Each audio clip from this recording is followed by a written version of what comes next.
Buenas noches, qué bueno que están con nosotros. Bienvenidos a esta cita acostumbrada de cada domingo a las 9 de la noche por todos los canales del Grupo Victoria. Buenas noches, Washington. Buenas noches, Kissy. Buenas noches a todos ustedes, amigos televidentes. Gracias por acompañarnos en su primer y único programa de investigación periodística de la región nordeste, Crónicas. Aquí estamos, como todos los domingos, ciertamente. Bueno, hoy tenemos, como de costumbre, temas sumamente interesantes y un reportaje que vamos a presentarles en la segunda parte de nuestro programa. Reportaje que pueda hacer que cause algo de controversia, porque Así hay personas que son fanáticos de la religión o de algunas religiones, ¿verdad? Pero no lo hacemos con la intención de dañar, sino de edificar y que la gente pueda conocer todo lo que se mueve tras bastidores, como se dice, Así y que es. pueda saber las estadísticas de lo que ocurre con el tema que traemos en esta noche. Bueno, se ha desatado toda una controversia pública a raíz de la entrevista que le hiciera la destacada comunicadora franco-macorizana, que se sepa, que es de San Francisco, Yagna Tavares, en su programa con Yagna, al presidente de la República, Danilo Medina.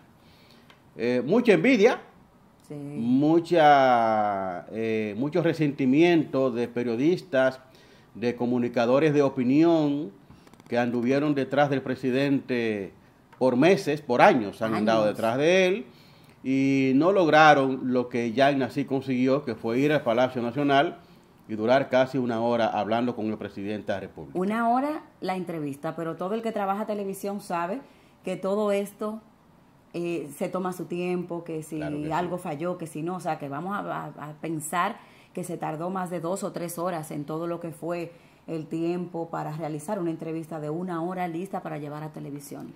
El presidente Danilo Medina es un hombre que no le gusta mucho hablar. Una entrevista cuando estaba en Le dicen el campaña... presidente mudo.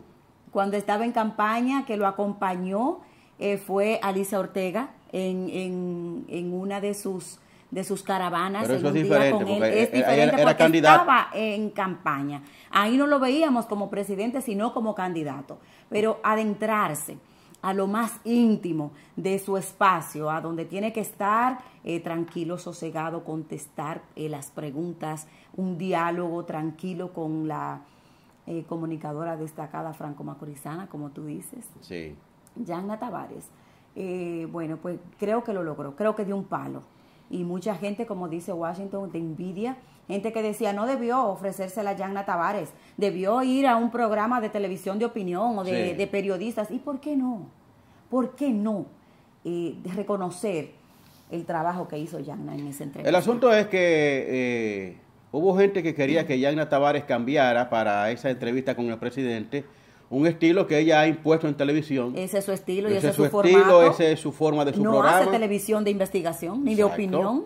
Eso es. Y además fue una entrevista donde ella hizo, a mi juicio, las preguntas que tenía que hacer. Claro. Tal vez no con el modelo inquisidor que quiere cierta gente, porque parece que ellos querían que Yagna acorralara al presidente A esas de la personas República. que quieren eso, que también intenten conseguir una entrevista y cuando lo lleven a su espacio, entonces utilicen la temática y el formato que se usa en ese programa. El presidente habló de sus conquistas, el presidente habló de reelección, que es lo que la gente quería Habló de escuchar. todo. Por supuesto que en el tema de la reelección Le cubrió. se portó muy mal, porque es que el presidente de la República cubrió. dijo reiteradamente que cuando pidió la reformulación de la Constitución para poder repostularse, que él no volvía más, y ahora dice que es en marzo que le va a dar su respuesta con A relación mi a eso. juicio, ¿te puedo decir lo que pienso? Claro, claro. Si me hacen una pregunta similar y sé que no voy a volver a reelegirme, le digo no. Ya fue suficiente, se habló de que eran 4 años más y yo dije que no volvía. Ahora, si yo estoy pensando volver, Sí. entonces dejo la pregunta, dejo la nebulosa y dejo toda una bola de humo Entonces ahí. resulta que la otra lectura es que a los presidentes no les gusta decir con antelación que no se van a repostular porque todos los funcionarios comienzan a trabajar para el que viene. Sí. Eso es eso es lo que pasa cuando le preguntan, por ejemplo, al propio Leonel Fernández. Él hasta el último minuto no dijo que iba o no iba. Precisamente por eso. Y Balaguer siempre decía que no iba, pero nadie le creía.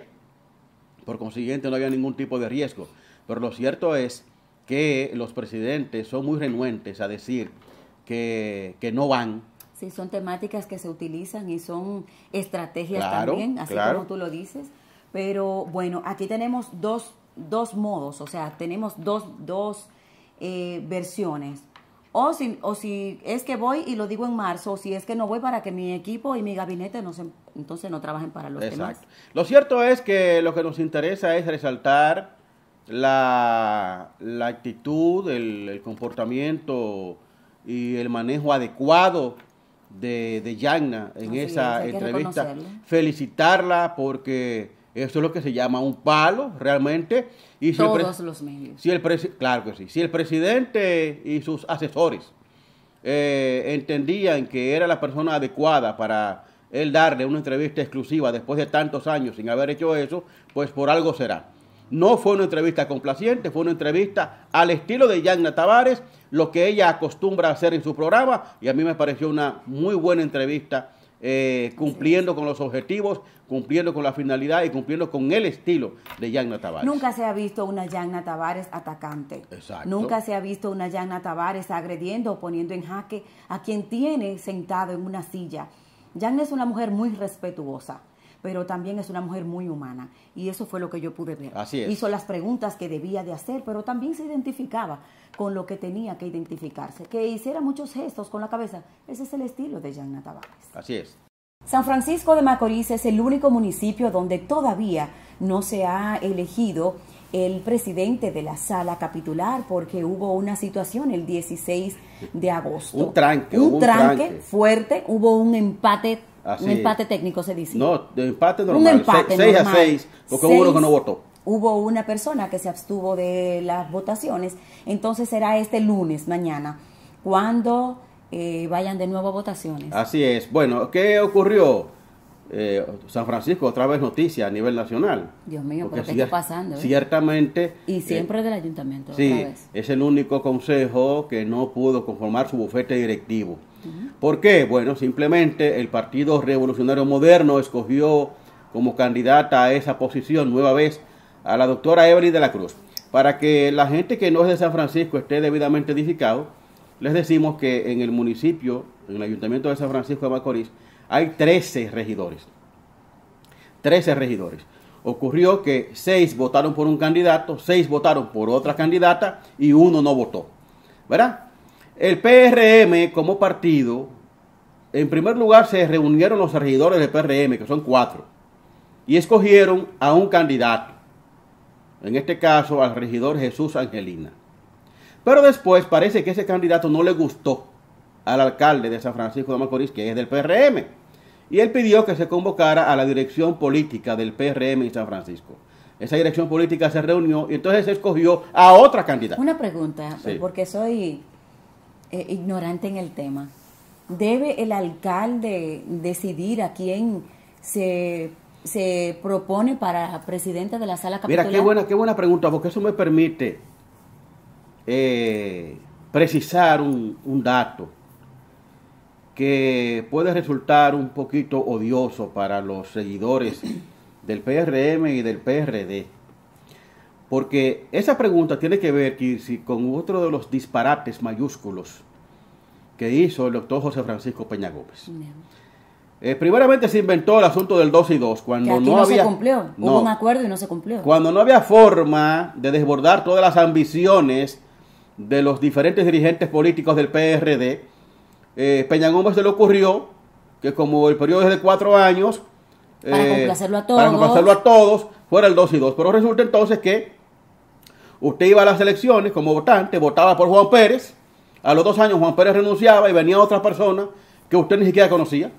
Entonces Entonces las personas que votaron por ese que cumplió los primeros 2 años se siente burlada por claro que esa sí, porque situación. hay 2 personas más, que hay otra persona que nadie votó por ella, pero que va a ocupar 2 años. ¿A quién le responde esa persona? Bueno, lo otro es que también él se inventó la famosa regla de oro. Sí. La regla de oro es que el presidente del consejo debe de ser el que escoja el alcalde. Entonces, ¿qué pasa? O sea, debe ser elegido por el alcalde. No elegido, propuesto por el alcalde. Okay. o que el alcalde esté de acuerdo con él y que deba ser el mismo partido del alcalde. ¿Por qué eso es una violación? Pero entiendo que no debe ser así. ¿Por qué eso es una violación grosera a las reglas de la democracia? Si usted se lee la ley 176-07, se va a dar cuenta de que el Consejo de Regidores tiene una función fiscalizadora y de control con relación a lo que hace el Ejecutivo. Es el ente de equilibrio de poderes en el poder municipal. Cuando usted permite que el presidente o la presidente del Consejo de Regidores sea designado o sea propuesto por el alcalde de San Francisco, en este caso, usted lo que está diciendo es que va a tener ahí a un presidente que va a plegarse a las decisiones, a las sugerencias, a las recomendaciones y a veces a las vagabunderías del propio alcalde, y se pierde entonces el concepto del equilibrio en ese asunto. ¿Qué ha pasado en estos años? Por lo menos en el último año, en San Francisco de Macorís, que tenemos un alcalde del PRM y tenemos un presidente del Partido Reformista, que aunque fueron aliados, la presidencia en este caso de Miguel Ángel Díaz Alejo, que es el actual presidente del Consejo, ha sido un ente de equilibrio. Y ese Consejo le ha impedido muchas cosas que se ha inventado el alcalde en su mente y que no se ha podido ejecutar precisamente porque el Consejo ha establecido sus niveles de control. Entonces, nunca será favorable, ni oportuno, ni pertinente para la sanidad de la democracia en los municipios que haya un presidente de un consejo y un alcalde que tengan una mancuerna y que por consiguiente sea el presidente simplemente un cómplice de lo que haga el alcalde, sea bueno o malo. Pero entonces el Consejo de Regidores está para fiscalizar, exacto, para vigilar y procurar que las cosas salgan bien, incluso oponerse a aquellas cosas que lleguen como propuesta, así venga del alcalde, del Ejecutivo. Exactamente. Si no está bien, ellos tienen que frenar para procurar que todo salga bien. Pero si obedece a los lineamientos del propio alcalde, ¿qué va a frenar? Ahí se pierde Ahí la se esencia pierde de todo, eso. se pierde la esencia. Entonces, si está el Consejo de Regidores para aprobar todo lo que dice el alcalde, ¿para qué existe el Consejo de Regidores? Bueno, entonces, la ley establece que cuando el 16 de agosto no se puede producir la escogencia de bufete directivo, 15 días después hay que convocar de nuevo para entonces hacer un segundo intento en este caso. ¿Qué es lo que va a pasar? Si no este lunes, va a ser en esta semana, porque todavía no se está claro cuándo es que se va a convocar al Consejo de Regidores para esa situación. Pero yo quiero revelar también algo aquí, porque hay una situación que se está produciendo tras bastidores, que es lo que ha producido la revelación de algunos regidores del PRM que no quieren votar por la candidata que escogió su partido. Hay un rumor insistente y persistente en el sentido de que Evelyn de la Cruz, que es actualmente del PRM, tiene sus maletas preparadas para irse al PRD. Sí.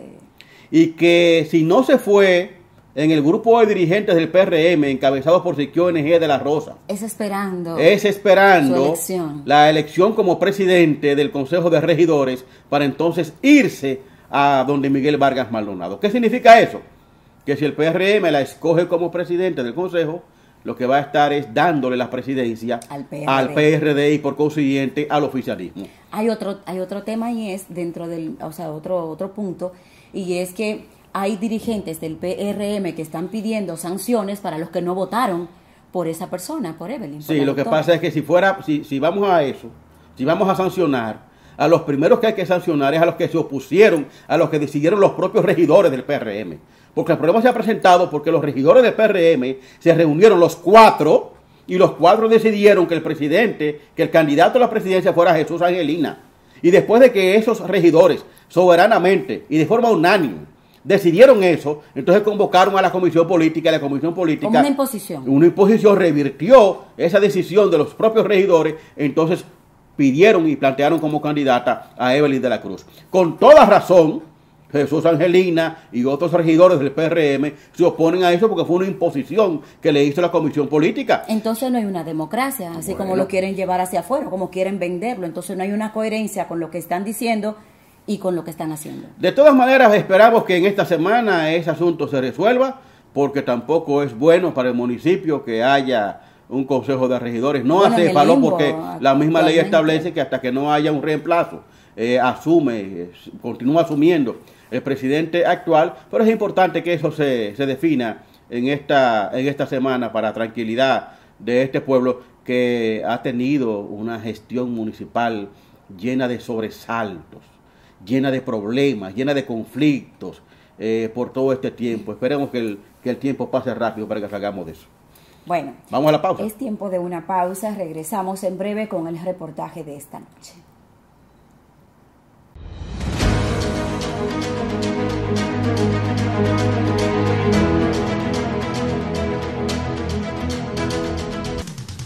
Por años has visto nuestra firma en los casos más trascendentales de la región.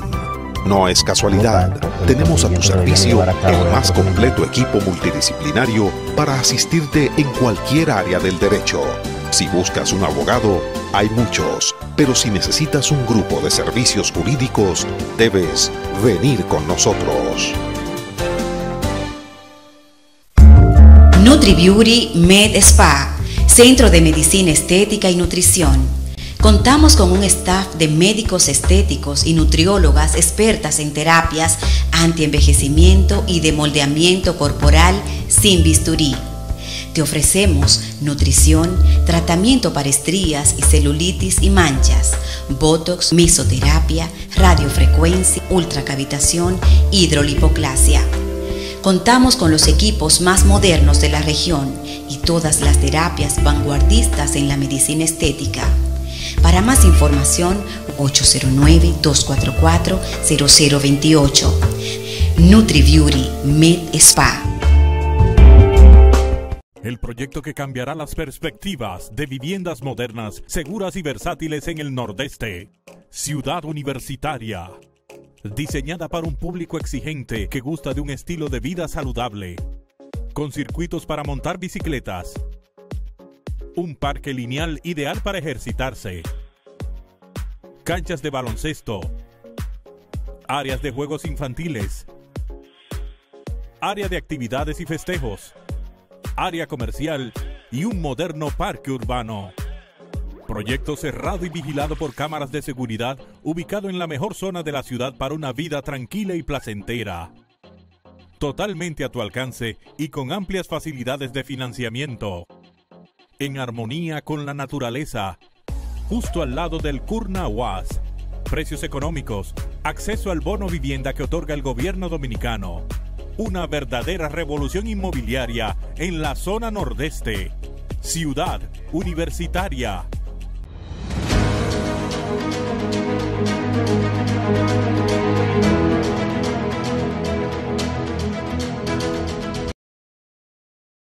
Hay un tema que ha sacudido a todo el mundo, al mundo completo, y es el tema de los delitos sexuales en la Iglesia Católica. No podemos hacer un reportaje de todo lo que ha ocurrido con relación a este tema, pero bien, hemos elegido lo que más han sobresalido y lo hemos traído hasta su pantalla. Bueno, el asunto es que en esta semana se presentó públicamente un informe en el estado de Pensilvania, los Estados Unidos. Nosotros estuvimos en Pensilvania hace unos cuantos días y teníamos conocimiento de que se está preparando este informe que había durado ya 2 años.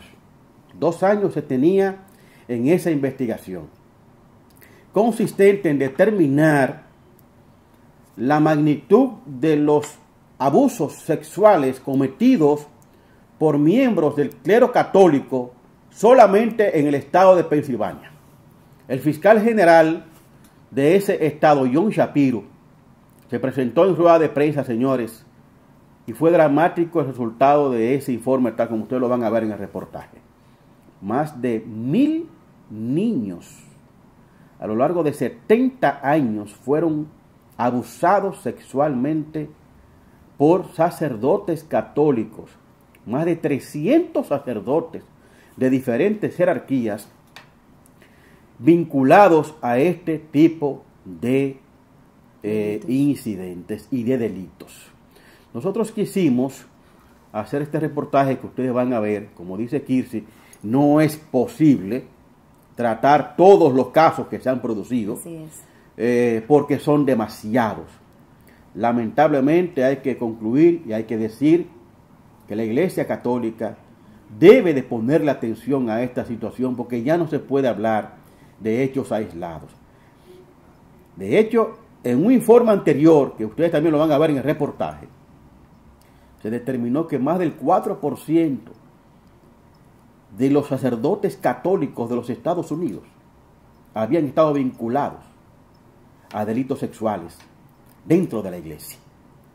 Es una pandemia y por vía de consecuencia se hace necesaria una corrección y acciones contundentes. Vamos a compartir con ustedes este reportaje, que no es más que una aproximación a este grave problema con el que ha lidiado la Iglesia Católica y sigue lidiando por tantos años. Así es, no solamente hablamos de la parte emocional, de las marcas que le quedan a estas personas, sino de la suma millonaria que tiene que pagar la Iglesia Católica por estos abusos y estos delitos. Vamos a ver el reportaje.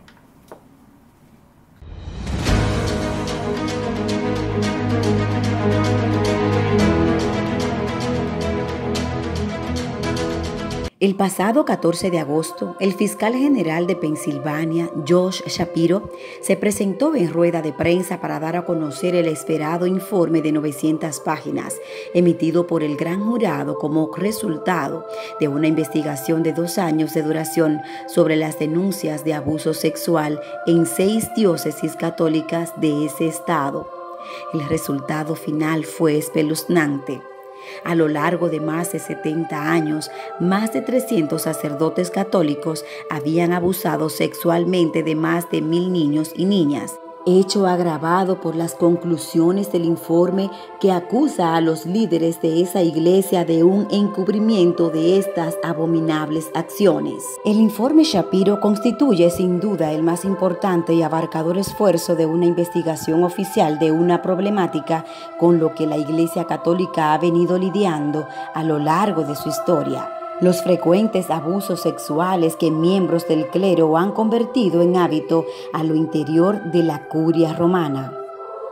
Ya en el 2004 se publicó el estudio sobre la naturaleza y alcance del problema del abuso sexual de menores por sacerdotes y diáconos, preparado por John Gay College.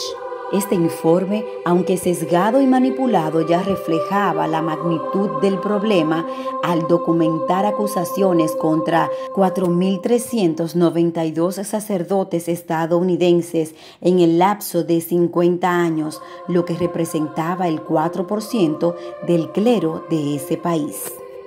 Describir uno por uno los escandalosos casos daría como resultado un reportaje más extenso en tiempo que las 900 páginas del informe de Pensilvania. Para poner, sin embargo, en contexto el asunto, repasamos algunos de los más mediáticos. Uno de los más resonantes y que causó estragos económicos en la poderosa Iglesia Católica fue el tramitado en el estado de Delaware por el capitán de corbeta Kenneth J. Whitwell, quien presentó una demanda por abuso sexual contra el padre Edward Joseph Smith y la Arquidiócesis Católica de Wilmington. En dicho caso, el sacerdote norbertino Edward Joseph Smith, o Priam, no fue a prisión, pero la iglesia se vio obligada a un pago de 41 millones de pesos a causa del abuso cometido por el sacerdote católico Edward Joseph Smith durante 33 meses consecutivos.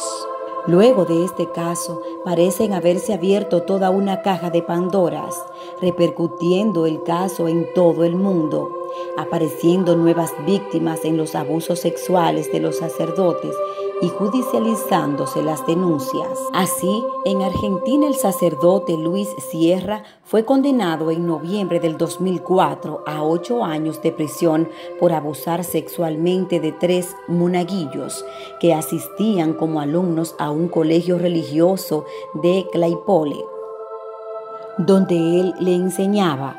En noviembre del 2017, la justicia condenó al sacerdote Mario Napoleón Sasso a 17 años de prisión porque consideró que había abusado sexualmente de un grupo de niñas de entre 11 y 14 años que concurrían al comedor comunitario que estaba a su cargo en la localidad de Pilar. En junio del 2009 fue condenado el padre Julio César Grassi, fundador de la Fundación Felices los Niños, a 15 años de cárcel por abuso sexual y corrupción de menores agravada. En Chile, en octubre del 2002, tras denuncias periodísticas sobre abusos sexuales a niños y a jóvenes se habían extendido por más de 10 años, el arzobispo emérito de La Serena, Francisco José Cox, fue expulsado de la Iglesia Católica y recluido en un monasterio de Alemania, convirtiéndose en el sacerdote chileno de mayor jerarquía que ha sido acusado de abusos sexuales. En ese mismo país, en junio del 2003, José Andrés Aguirre Ovalle, más conocido como el cura Tato, fue condenado en primera instancia a 12 años de cárcel como autor de violación, abusos deshonestos reiterados y estupro contra 9 jóvenes entre 1998 y el 2002. En enero del 2010, una investigación desarrollada por el Ministerio Público acreditó que el entonces sacerdote de la iglesia de Melipilla, Ricardo Alberto Muñoz Quintero, explotó sexual y reiteradamente a 5 adolescentes, además de abusar de manera sexual de una de sus 2 hijas cuando ejercía en Curacaví. Además, Muñoz está acusado de producir material pornográfico infantil obtenido de los mismos ilícitos. En febrero del 2011, tras una investigación de la Santa Sede, el ex párroco de la Iglesia del Sagrado Corazón de Jesús, Fernando Caradima, fue declarado culpable de abuso sexual con violencia contra menores, por lo que fue sentenciado a una vida de penitencia y oración en absoluta reclusión. Todos esos escándalos hicieron que en mayo de este año los 34 obispos miembros de la Conferencia Episcopal de Chile presentaron su renuncia al Vaticano, convirtiéndose esta en la mayor consecuencia a la fecha del largo historial de abusos en la Iglesia Católica. La renuncia se dio pocas semanas después de que el Papa Francisco reconociera sus errores graves de juicio en relación con descalificación de los hechos relacionados con el obispo Juan Barros y su encubrimiento en el caso Caradima.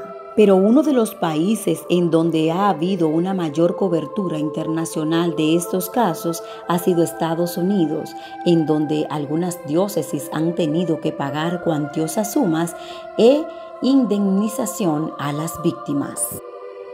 Según un estudio de la Junta Nacional de Previsión, en total de 4.392 sacerdotes fueron acusados del abuso sexual de 10.667 menores entre el 1950 y el 2002. De ese total, aproximadamente 6.700 casos presentaron suficientes pruebas. Otros 3.300 no fueron investigados porque los sacerdotes ya habían fallecido y otros 1.000 no presentaron pruebas fiables para justificar una investigación, según un comunicado divulgado por la diócesis de Yakima, en el estado de Washington. Uno de los informes indicó que los costes relacionados con estos problemas superan los $570 millones en concepto de gastos legales, indemnizaciones, terapia para las víctimas y tratamiento para los infractores. Esa cifra no incluye los 85 millones de dólares que pagó la Arquidiócesis de Boston para resolver algunas de las demandas presentadas por las víctimas. La Arquidiócesis de Boston, Massachusetts, la cuarta diócesis católica más grande de Estados Unidos y en donde comenzó la avalancha de escándalos, anunció a finales de mayo del 2005 el cierre de 65 de las 357 parroquias de su jurisdicción. Nuestro país no se ha librado de esta pandemia, nada menos que el propio nuncio de su santidad, Joseph Wesolowski, fue enjuiciado en el primer juicio de pederastia en un tribunal de Estado de la Ciudad del Vaticano. El polaco estaba acusado de abusar sexualmente de menores durante los 5 años en que se desempeñó en el cargo en el país caribeño. Entre el 24 de enero del 2008, cuando fue nombrado, y en el 2 de agosto del 2013, cuando se vio obligado a dimitir. Murió antes de ser condenado, aunque ya previamente se le había impuesto arresto domiciliario por órdenes del Papa, ante la gravedad y su contundencia de las acusaciones en su contra, que incluían un bochornoso video que dio la vuelta al mundo, en donde el nuncio aparece en los alrededores del malecón en busca de las víctimas. Recordemos este caso con la entrevista hecha por Univisión a la periodista de investigación Nuria Piera, quien destapó el escándalo en el país. El líder católico de más alto rango acusado de abusos sexuales, Joseph Wesolowski. Él era el nuncio papal, es decir, el embajador del Vaticano en la República Dominicana. Cuando las denuncias legales tomaron fuerza, el Vaticano sacó a su embajador de la isla. Una de las periodistas que primero denunció estos abusos sexuales del sacerdote es Nuria Piera. Y ella viajó desde su país para estar aquí con nosotros. Nuria, gracias por estar con nosotros. Un placer, muchísimo. un placer. Pero antes, vamos con Sasha Silverman. Ella nos cuenta cómo descubrieron los abusos que estaba cometiendo este sacerdote. Yo te voy a enseñar 2 fotos, esta y esta. ¿Cuál de los dos es? ¿Tú conoces a cuál de estos dos? Se llama Giuseppe. Ah, Giuseppe, ¿tú lo conoces? Giuseppe, ¿tú sabes qué cura él? ¿Qué sacerdote? Yo no sabía que él era cura. El señalado es Joseph Wesolowski, embajador del Vaticano en República Dominicana durante 5 años y medio, es decir, el representante del Papa en ese país. Esta es la imagen que veían los dominicanos cuando iban a misa, un arzobispo proclamando su fe, hablando de la palabra de Dios y bendiciendo a grandes y pequeños. Lo que muchos no sabían era lo que estaba pasando cuando el hombre se quitaba la sotana. Yo lo conocí en la playa, fue bañándome. ¿Qué te pedía que hicieras? No, un día me vio bañándome así, me llamó, me preguntó mi nombre, así, me dio 100 pesos, y después otro día yo le pregunté el de él. Y nos montamos en una jipetica gris, Suzuki, por el lado de Guivian. Él se paró y sacó un celularcito ahí, así me dijo que me masturbe. Y yo me masturbé y después él se puso a grabarme así, después me estaba sobando. Este niño se dedica a lustrar botas en la plaza de Montesinos, ubicada en la costa de Santo Domingo. Él asegura que tanto él como otros menores fueron abusados sexualmente en varias ocasiones a cambio de dinero por quienes ellos llamaban el italiano por su acento al hablar español. Dice que te tocó, Sí. tocó tus partes. El pene. Siempre iba a la playa, así. ¿Y ustedes lo conocían como que? Como el Y pie. montaba, y se iba con 4 o 5 de nosotros, así. ¿Que se iba con 4 y 5 niños? Sí, llevaba a todos los muchachos así. Y empezaba a masturbar a todos nosotros así. Estas imágenes muestran el recorrido que solía hacer el nuncio polaco vestido de civil, quien también fue captado en un bar consumiendo bebidas alcohólicas. Luego de una investigación, un tribunal del Vaticano lo declaró culpable de pederastia y el pasado mes de junio fue expulsado del sacerdocio, lo que quiere decir que ahora puede ser enjuiciado en República Dominicana como civil. Es la primera vez que un funcionario de tan alta jerarquía es castigado por abuso sexual. Esa es la pena máxima, la expulsión del sacerdocio y de la iglesia. Y su santidad me prometió que eso iba a ocurrir porque no iba a estar tranquilo hasta que eso no ocurriera. El problema es que hasta el momento no se conoce su paradero. La pregunta es, ¿dónde está Joseph Wesolowski? Gracias, Sasha. Y Nuria Piera se encuentra, por supuesto, aquí con nosotros. Ahora suena fácil. Sí. Pero al principio, cuando comenzaste a hacer esas investigaciones, seguramente nadie te creía y todo el mundo lo estaba protegiendo a él. Bueno, cuando comencé, la primera denuncia que recibo de un dueño de un restaurante que me dice que este señor está haciendo eso, yo duré varios días asimilando la situación porque era la denuncia más grave contra la iglesia, no dominicana, sino contra la iglesia mundial, porque era el representante del Papa. ¿Y qué hiciste, Nuria? Bueno, después de meditar varios días la situación, comencé la investigación. No es una investigación fácil, no fue fácil, porque teníamos que esperar que él fuera al malecón, que es el área donde se ve que él iba. Y ahí va al malecón. Exacto, entonces cuando íbamos nosotros, él no iba. Cuando nosotros estábamos allá, cuando él iba, entonces nosotros le caíamos atrás y lográbamos grabar eso. Pero mi idea, ante la denuncia que era tan difícil, era tal vez lograrlo, ver cómo cogía un niño, o sea, cómo montaba el niño en el carro, cómo hablaba con el niño, no más de ahí, por supuesto, pero yo tenía que tener la mayor prueba. Una prueba, por supuesto. Contundente, porque no era fácil, era la Iglesia Católica, era la Iglesia del Vaticano. Ahora, el gobierno y la Iglesia Dominicana, por supuesto, están ya criticándolo, pero en un principio tú hablas de complicidad de autoridades eclesiásticas y gubernamentales con él. Bueno, yo sostengo, y es grave lo que voy a decir y hasta realmente un atrevimiento por parte mía, yo pienso que hasta el cardenal de nuestro país debería ser sometido a la justicia, porque mi país, por acción y omisión... Habría que preguntarle, ¿no? ¿Qué sabía él? Bueno, él dice que él inmediatamente se enteró, fue al Vaticano y hizo la denuncia, y por eso lo trasladan. Él declaró eso después de la denuncia que yo hice. Entonces la pregunta es, si usted sabe eso, ¿cómo se va al Vaticano? ¿Cómo dejan que salga por el Salón de los Embajadores? ¿Cómo niegan que era por eso? Porque al principio lo que querían decir era que él había terminado su mandato. De hecho, comenzaron a decir que también era por un pugilato que había entre el obispo de Puerto Rico y él, o sea, una discusión, y entonces se decidió sacarlo para evitar no queda la menor disgusto. duda que sin la aceptación de las autoridades él no hubiera podido haber salido del país. Sin la complicidad eclesiástica, sobre todo porque el cardenal dijo en ese momento, después que se supo la verdad, de que él había ido al Vaticano y había pedido que lo sacaran. Entonces, ¿cómo usted regresa? Y días después dice que es un hombre maravilloso, que es un hombre de paz, que es su gran amigo. ¿Quién defendía a estos niños? Pues después que yo hice mi trabajo, la Fiscalía, yo le conseguí a la Fiscalía, a través de mi investigación, 2 de los testimonios que tiene la Fiscalía, y la Fiscalía consiguió 2 más. La Fiscalía inclusive se hizo cargo de los niños y le dio escuela porque eran analfabetos, etcétera. Pero nadie le cree a estos niños en un principio. Sí, no, todo el mundo ya le cree a los niños. Ahora sí, pero al principio nadie le creía. Bueno, al principio la Iglesia lo negaba, la Iglesia hizo una rueda de prensa y dijo que todo eso era mentira, porque cuando salen y dicen que destituyen al obispo, yo me quedo con el trabajo en la mano. Digo yo, ¿qué es esto? Que me lo han sacado del país. Entonces, cuando comienzo a oír la rueda de prensa, que si el señor se fue porque ya terminó su trabajo, que no era nada malo, entonces cuando yo saco el reportaje, y digo yo, un momentito, es por esto que el señor se ha ido. Después que yo digo eso, ellos hacen otra rueda de prensa y desmienten y dicen que no. ¿Dónde está Wesolowski en estos momentos? En el Vaticano.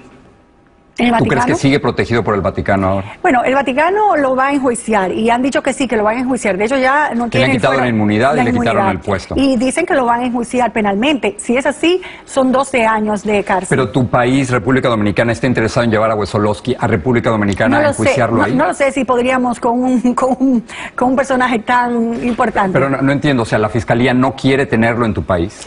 Yo pienso que si se le presiona a la Fiscalía, lo haría, pero yo pienso que estaría mucho más cómodo si lo enjuician en el Vaticano. Eso es una cuestión muy personal, porque hasta ahora no han hecho los esfuerzos. Primero decían que era un diplomático, después que no se sabía si era ciudadano del Vaticano o ciudadano de Polonia, que no hay acuerdo de extradición. Ahora, en esos momentos, en nuestro país se está viendo las pruebas, porque el fiscal del Vaticano pidió, y de Polonia, han pedido pruebas anticipadas. Y en este momento un juez está chequeando esas pruebas, que son los testimonios de los jóvenes, para validar esas pruebas y mandarlas. A ver, Nuria, si el nuncio apostólico hizo esto, ¿es posible suponer que hay otros casos similares en la iglesia dominicana? Uno de los enfrentamientos primeros que yo tuve con la iglesia hace, 12 años, fue precisamente con otro cura muy famoso en mi país, porque era de estos sacerdotes muy amigables, que cantaban, que bailaban, que bueno, muy querido, y entonces yo hice una denuncia, lo que me llevó a un enfrentamiento con la iglesia católica que tú no quisieras saber, hace 12 o 13 años. Lo que quiere decir es que dentro de la iglesia católica dominicana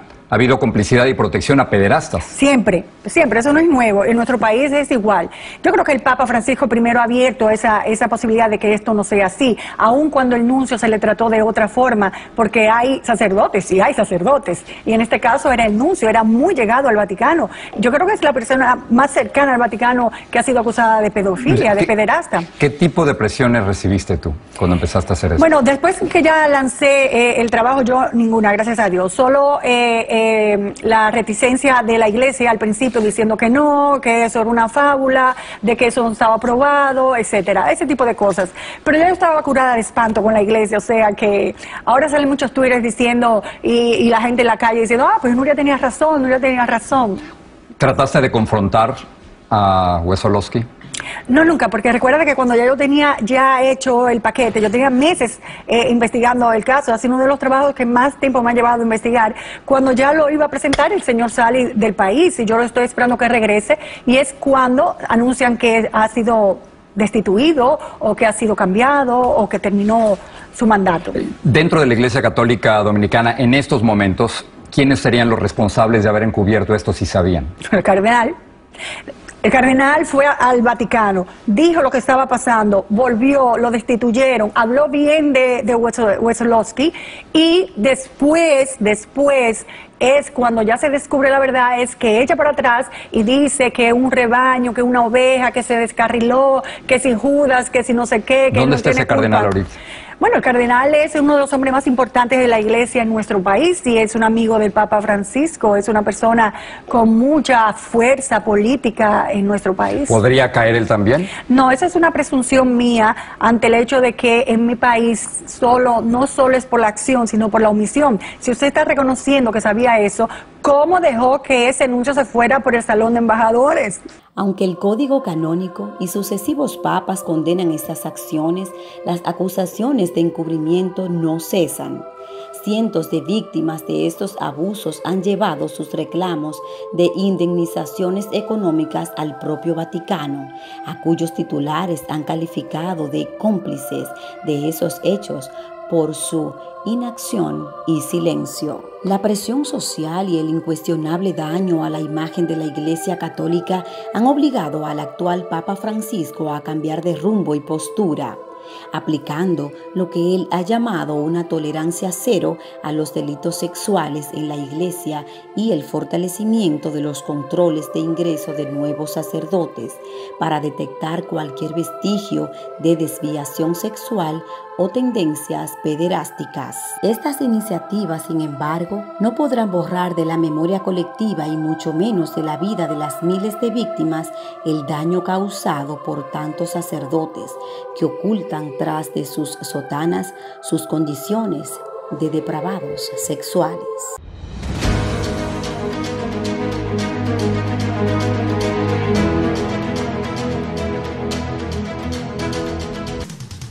Por años has visto nuestra firma en los casos más trascendentales de la región. No es casualidad, tenemos a tu servicio el más completo equipo multidisciplinario para asistirte en cualquier área del derecho. Si buscas un abogado, hay muchos, pero si necesitas un grupo de servicios jurídicos, debes venir con nosotros. NutriBeauty Med Spa, Centro de Medicina Estética y Nutrición. Contamos con un staff de médicos estéticos y nutriólogas expertas en terapias antienvejecimiento y de moldeamiento corporal sin bisturí. Te ofrecemos nutrición, tratamiento para estrías y celulitis y manchas, botox, mesoterapia, radiofrecuencia, ultracavitación, hidrolipoclasia. Contamos con los equipos más modernos de la región y todas las terapias vanguardistas en la medicina estética. Para más información, 809-244-0028. NutriBeauty Med Spa. el proyecto que cambiará las perspectivas de viviendas modernas, seguras y versátiles en el Nordeste. Ciudad Universitaria. Diseñada para un público exigente que gusta de un estilo de vida saludable. Con circuitos para montar bicicletas. Un parque lineal ideal para ejercitarse. Canchas de baloncesto. Áreas de juegos infantiles. Área de actividades y festejos. Área comercial y un moderno parque urbano. Proyecto cerrado y vigilado por cámaras de seguridad, ubicado en la mejor zona de la ciudad para una vida tranquila y placentera. Totalmente a tu alcance y con amplias facilidades de financiamiento. En armonía con la naturaleza. Justo al lado del Curna UAS. Precios económicos. Acceso al bono vivienda que otorga el gobierno dominicano. Una verdadera revolución inmobiliaria en la zona nordeste. Ciudad Universitaria.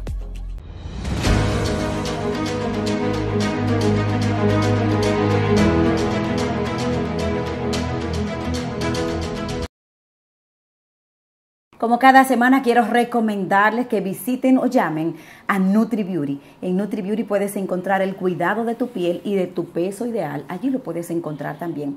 Ahora tenemos Very Light, comida sana, que usted puede llamar a la doctora Yanira Olivares al teléfono 809-244-0028. NutriBeauty, la doctora Yanira Olivares, ahora viene con Very Light. Bueno, gracias por habernos acompañado. El próximo domingo estaremos nueva vez con ustedes a las 9 de la noche en otra edición de Crónicas por todos los canales del Grupo Victoria. Por cierto, quiero aprovechar para anunciar que mañana lunes se estrena en Somos 56 el programa de Entera Fuente. Bolívar Santos y nuestro amigo Secundino Rojas, los dueños de la opinión en San Francisco Controversia de Macorís, total. vuelven a la televisión de 8 a 9. De modo pues que la programación de Somos 56 ustedes no se la pueden perder. Comenzamos en horas de la noche, a las 7 con el noticiero, a las 8 con Entera Fuente y a las 9 con Adelso Mieses Comenta.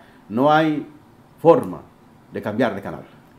Bueno, pues éxitos y suerte para ellos y a ustedes no se pierdan este dueto. Así que es. Realmente es candela que van a sacar ahí. Aquí va a haber candela. A ustedes bendiciones de lo alto, gracias por la sintonía, feliz inicio de semana. Buenas noches.